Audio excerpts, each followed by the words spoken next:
Right, welcome to Saturday. Okay, now I know you were expecting to see the artwork done today, but this is Thursday in real time, so we're actually going to be embarking on this on Saturday. So whilst you're watching this, we're in the garage actually getting stuck into it. But in the meantime, what we thought we'd do is something on Penny's Triumph. Been a long time since we put the Triumph on the lift and did anything meaningful to it. And if you remember going back to our friends at Motone, we did loads of cool stuff with them. They make high-end billet aluminium parts for your Triumph, etc. And they are really high quality. It's a lot of money, sometimes it's a big old investment, but we've got a little bit of money spare, so I treated Penny to something rather nice. We've got a cool sprocket cover to fit on the Scrambler, something that in the past I wouldn't have changed, but I've seen the one they've made now. It is really cool, and it's going to set the bike off a treat. I'm not only going to show you how to fit it, because it's a simple job, a few bolts. I'm also going to show you a great way to upgrade it, make a better job of it, and make it look even better than they intended. So there we are, let's get stuck in.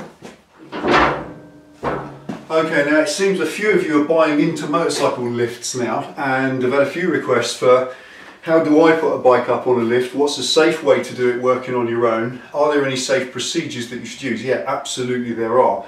If I get a young mechanic come in, if you're going to try and train someone, if anybody starts in a workshop, these are the kind of lessons that the mechanic will teach a new apprentice day one, how to safely put a motorcycle up on a lift, because it is a dangerous thing. You're putting a bike on a table that you're going to jack up to chest height, and then that bike, if it comes off the lift towards you, you're not going to get up from there, are you? So obviously there's a safe way to do it. I just want to show you quickly what I do, a safe way to get it in position and clamp it down so it ain't going anywhere.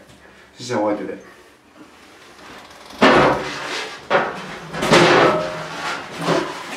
Okay, as soon as you've got the bike up in position, the best thing in the world to do, always be on the left side of it.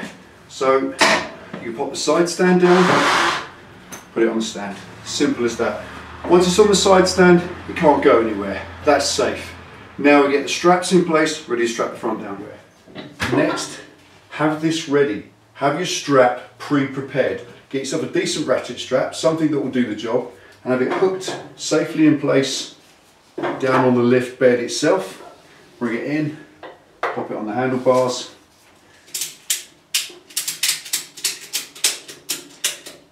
Now, if you put it on the side stand, it's leaning to its left, put the right hand strap on first, and then you're starting to pull it to the right. You're pulling it upright effectively. Simple. Come around this side, and again, have your strap ready. You know, get it roughly to the length, get it hooked on at the bottom. Make sure it's ready to just grab hold of and hook straight on. Take the strain up on it no more. Now at this point, you can stand it back upright, because although it seems safe on the side stand, and some of you that use a lift may be okay with bikes on side stands, I don't believe in it. I don't like a bike on its side stand on the lift while you're working on it. The simple reason is, look at that stand down here. That stand is way too near the edge. This bike's only got a slide to the left about an inch, and the whole lot's coming down, and it's already leaning over, so it's already halfway over. So I always believe, stand it upright. As soon as you get the straps on it, reach over this side, just ratchet the strap up.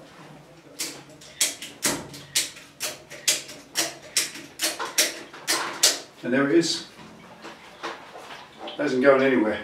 Now I haven't done up the front clamp. This particular lift has a front clamp for the wheel. I haven't done that up because most of the lifts don't come with one. Only probably the highest end, top of the range lifts come with a front clamp. So if you haven't got one, that's the best way to do it. Just put the strap on one side, on the side stand, and then strap it upright as you come. Simple as that. Nice and safe. And also, what also doesn't hurt, if you've got a paddock stand as well, get a paddock stand under the back end, get the back wheel off the ground at the same time, and you spread the amount of footprint of the back as well, so the whole thing becomes absolutely rigid. Right, let's check it out and show you what we got.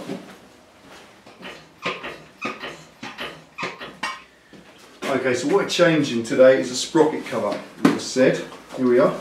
This is a little package arrived. Got a little sole badge. It's quite nice for your jeans. Couple of stickers, always good. Some fasteners, come to those in a minute. And the ting itself. Right, there we go. And now I'm told from the conversation that I had with the guys at Motone, that this item is pressure cast. Now pressure casting is, so I'm led to believe, insanely expensive to set up the tooling for pressure casting. Pressure casting is how these casings from the factory are made in the first place, so they're kind of mirroring that. But here it is. Oh look, you see that? I think that is rather delicious, don't you? I kind of like the ridges in it, the little points on the end, very much like a kind of 50s speedster look. Let's just offer it up. That I do like. Very nice. Now the finish, I ordered the black finish, which is what came. This is it. It's a little grayer than the factory finish, but there's a couple of things I think quite nice. One of them is that I can use the tough black on this. I could paint this quite nicely with a dark satin tough black. That would match very much the engine casings, and what would also look really cool is those two slots in it there would look fantastic with gold mesh inside, don't you think? Oh yes. It'd look rather nice, wouldn't it? So there's a couple of ways you could upgrade it yourself, really cool, and I want to show you also on the inside. Have a little look at this. As you can see, they've really gone to town. That is a proper high-end finish. Smooth on the inside, just exactly like your factory casing. You take your factory casing off, you'll see it's exactly like that inside, except it doesn't have the logo.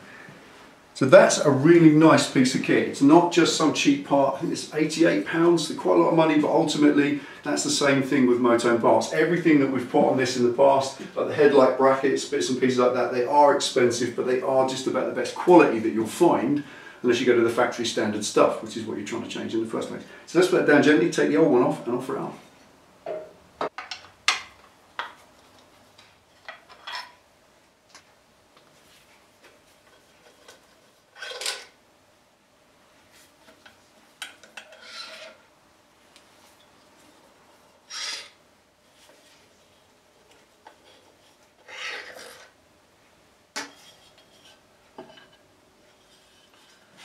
Sort of show you this as well. That's the inside of the factory case with the Triumph logo in it, all smooth on the inside, and as you can see, that's the same standard. It's a lot thinner, as you can see, so a lot lighter. This is a real beefy piece of metal. Probably weighs about 1 kilo, and that weighs probably 1/3 or less, about not even a pound. So I like that, saves a little bit of weight as well, which for whatever that's worth. But it is made to the same manufacturing procedure and standards as the factory case, and I kind of like that. I like that because it means that what you're putting on your bike is at least as good as the factory stuff. So before we fit this, there's one job to do, and that is here. You notice on these two casings, you'll see, we'll bring it there, that on the Motone one, this bolt is missing. There's nothing here. This is cut away, kind of like that. So this bolt hole needs to be blanked off, and for that they supply a grub screw. Right, this is the little empty hole down here you don't need, but obviously you want to preserve the thread that lives in there. So just pop the grub screw on the end of the Allen key, pop it on inside, and screw it in, and that will just preserve the thread for the future. Doesn't need to be tight. There we are, nip that up, and that's the thread preserved, but there's nothing sitting on the front, so you can always get it out if you need to, rather than an ugly bolt on there, because you'll see that now. Alright, so on the standard case you've got 4 on the top and 1 on the bottom, and they're all exactly the same length. So there's the 5 standard bolts that you get, and obviously on this one there's nothing on that 5th one, so we don't need that. And as you can see, looking at the top of it here, those 3 are the same length, but that one's shorter. So when you buy the kit, they give you that. You get 3 long bolts for these, or 3 long Allen screws, and 1 short one for that one. But to my mind, honestly, putting Allen screws when the rest of the bike's got these, there has to be a better solution. So you can obviously use the factory ones like that on it as standard. Just pop those in.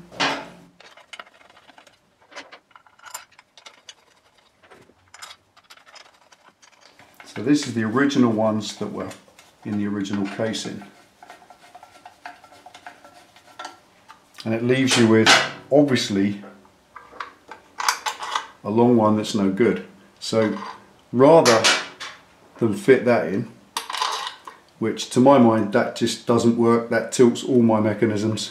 So what I did, I went to the dealer today, went up to the Triumph dealer, and I got one of these, another one of those, which is for the front case. So this is the standard bolt for there, I got it from the dealer for £2 and that will fit straight in the top and bolt in instead. And there we are, all the way in, job done.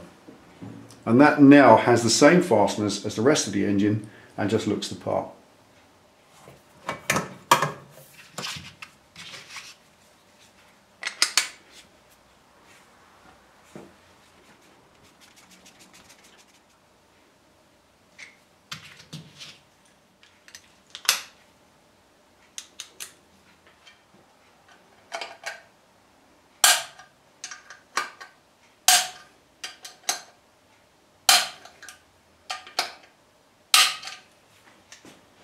Right, here we are. Do you like that? It's lovely, thank you.